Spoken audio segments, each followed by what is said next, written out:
moi, la formule hybride, c'est la formule de demain. Un nombre de jours en présence pour la supervision, puis je vois, José, que vous êtes d'accord avec ça, puis un certain nombre de jours à la maison. Le 22 janvier dernier, Télétravail Québec a eu l'opportunité de présenter ses recommandations au ministre Jean Boulet en commission parlementaire quant au projet de loi 59 qui vise à moderniser le régime de santé et de sécurité du travail. Bien que le ministre se soit montré sensible à la réalité du télétravail, il n'est pas convaincu pour le moment du besoin d'amender son projet de loi. Tandis que pour leur part, l'ensemble des partis d'opposition ont appuyé spontanément l'élément central des recommandations de Télétravail Québec qui insiste sur la nécessité d'inclure le télétravail dans le projet de loi. Et voici maintenant la conclusion du ministre Boulet et un résumé de nos échanges avec chacun des députés présents à cette commission. Je veux vous dire merci de votre présence, puis je suis content que vous soyez présents. Je vous remercie de votre engagement parce que, ultimement, le télétravail, ça aura été une nouvelle... La pandémie, s'il y a des opportunités qui découlent malheureusement de cette circonstance-là, c'est de faire réaliser au monde du travail à l'échelle planétaire que c'était une façon puis bon, qui est parfois décrié. Il y en a qui disent que ça génère des problèmes d'efficacité ou ça diminue la productivité. Mais moi, j'ai eu beaucoup plus de témoignages, puis la littérature que j'ai lue, c'est que c'était bénéfique pour l'efficacité ainsi que pour la productivité. Encore une fois, ça varie d'un emploi à l'autre, d'une responsabilité à l'autre, mais de façon générale, c'est apprécié. Puis il faut continuer d'aller de l'avant, puis il faut que la société québécoise soit perçue et soit réellement un environnement sophistiqué en matière de télétravail. Puis je vous le dis, là, la CNESST est embarquée dans le train, puis on va continuer. Il y a des cultures nouvelles à développer, puis on va compter sur votre collaboration, bien sûr, pour aller de l'avant. Merci beaucoup, José. Merci, Mathieu, puis au plaisir de vous reparler ou de vous rencontrer bientôt. Merci.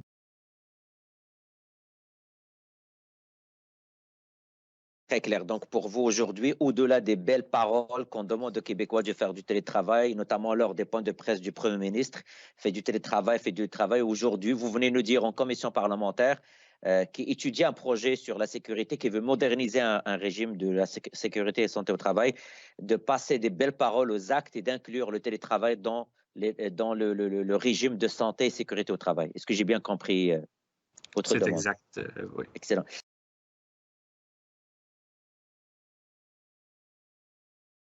Merci, Madame la Présidente. Bonjour, messieurs. Santerre, Lemay, Leclerc.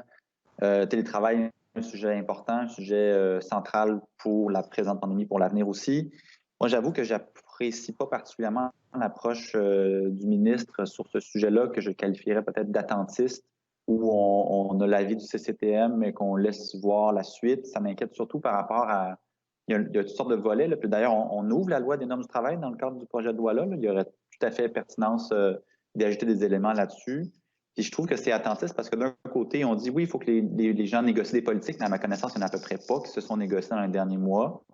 C'est ce que l'écho que je reçois des centrales syndicales, à moins qu'on trouve le contraire au ministère, mais l'appel n'a pas été entendu. Et attentiste aussi dans le sens où on espère peut-être que la jurisprudence ou que les tribunaux qui auront peut-être à se trancher sur le sujet, ben c'est ça, ben ils s'arrangent avec ça, puis ils se dépatouillent, puis on verra ce que ça donne, alors qu'on pourrait au contraire faire de l'effectivité du droit puis adopter des normes ici.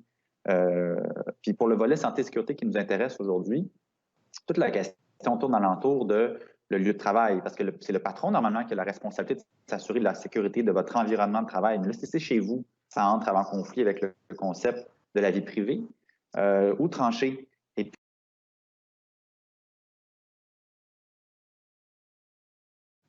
Le télétravail, on ne peut pas deviner l'avenir, mais une tendance qui va probablement se manifester, c'est qu'on va migrer vers un système un peu plus hybride, où les gens pourront travailler à la maison et au bureau. Mais le bureau, entre guillemets, de l'avenir va être différent. Il y aura probablement toute une série de bureaux satellites qui va être créés. Donc, c'est une espèce de télétravail partiel. Comment est-ce que vous voyez ça? Est-ce que c'est quelque chose qui peut faire avancer, disons, la cause du télétravail, ou ça risque de compliquer davantage la situation? Oui. En fait, quelques mois avant la pandémie, le gouvernement fédéral avait déjà mis en place un grand projet de télétravail pour les employés fédéraux et ça incluait une très grande utilisation des tiers-lieux. C'était vraiment un projet très novateur et ça donnait une très grande influence aux employeurs et j'en avais entendu énormément parler. C'était vraiment majeur et ça a été certainement une très bonne idée qu'ils ont eu de faire ça, évidemment avec la pandémie qui est arrivée juste après. Ça a pu les préparer et avoir tout en place afin de finalement permettre aux employés de travailler de la maison et même à travers des tiers-lieux qui peut-être étaient mieux adaptés à avoir une distanciation là, que certains bureaux. Oui, tout à fait. Et je pense que je termine avec ça, Madame la Présidente. Si on est ici aujourd'hui, si on parle tellement de télétravail aujourd'hui, c'est bon, la pandémie, bien sûr, mais aussi parce que la technologie le permet maintenant. Si on avait cette conversation il y a 5 ans, il y a 10 ans, elle serait très différente. La technologie maintenant le permet. Et donc, je pense que aussi, c'est à nous tous, mais à l'État, au ministère du Travail, au ministre du Travail, de faire un suivi de nouvelles technologies parce qu'elles peuvent être très performantes, mais elles peuvent être aussi très invasives. Et là, on parle de droit à la déconnexion et tout ça. Big Brother qui vous surveille tout le temps. Mais la technologie se raffine au jour le jour et il y a des aspects extrêmement positifs et enthousiasmants là-dessus, mais il y a des aspects aussi troublants.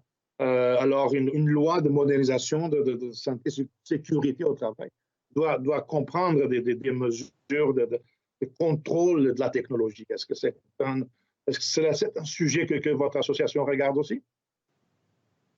Effectivement, c'est vraiment là-dessus qu'il faut qu'on mette des règles. On comprend que ça peut être quand même très complexe, mais qu'un certain effort serait au moins nécessaire pour au moins commencer et mettre certaines balises pour que ça ait vraiment un effet intéressant là, sur la sécurité et la santé, là, surtout psychologique, là, des télétravailleurs. Là. Merci.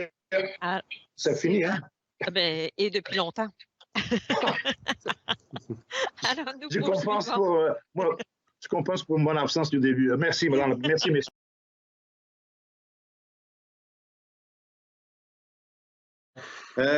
Écoutez, le ministre préconise de laisser faire. Pourtant, c'est une nouvelle réalité qui est de plus en plus importante dans le monde du travail. Le télétravail comporte des avantages. Hein? Donc, j'ai une estime de production accrue, diminution de stress, flexibilité dans l'organisation de travail, diminution des gaz à effet de serre, etc. Pourtant, les employeurs actuellement souhaitent favoriser cette pratique, mais étant donné qu'il y a un vide et qu'il n'y a pas d'environnement normatif, on ne statue pas sur les droits du travailleur, etc., bien, ça crée une forme de réticence chez les entrepreneurs à pérenniser ce mode de travail-là. Donc, actuellement, bon, chaque municipalité a sa propre réglementation. Est-ce que vous considérez que si le ministre réglementait et statuait sur les droits du travailleur en télétravail, il y aurait une pérennisation de ce mode de travail-là, puis ça améliorerait quand même les conditions de vie d'un nombre important de travailleurs au Québec? C'est clair que s'il y avait des gestes dans la direction d'une clarification, voire d'une obligation d'avoir des politiques de télétravail plus claires, c'est sûr que ça pourrait avoir un effet positif partout. Cela dit, bien sûr, notre rôle à nous ici n'est pas de blâmer personne. Nous, on est plutôt contents qu'il y ait le projet de loi 59 pour avoir la chance de venir vous parler de télétravail. Mais effectivement, il y a une opportunité là qu'on a avec le projet de loi, la pandémie, votre réceptivité d'aujourd'hui pour adopter quelque chose de plus clair pour le télétravail. Mais vous comprenez que dans un contexte comme celui-là, on va avoir un nombre important de propriétaires d'immeubles commerciaux avec des bureaux qui n'en trouveront pas de drôle.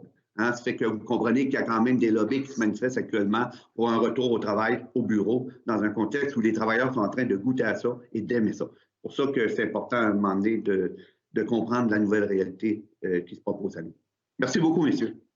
Il reste du temps, Madame la Présidente? Oui, un petit 40 secondes. Allez-y, messieurs. Donc, qu'est-ce qu'on pourrait faire pour influencer le ministre actuellement? Oui.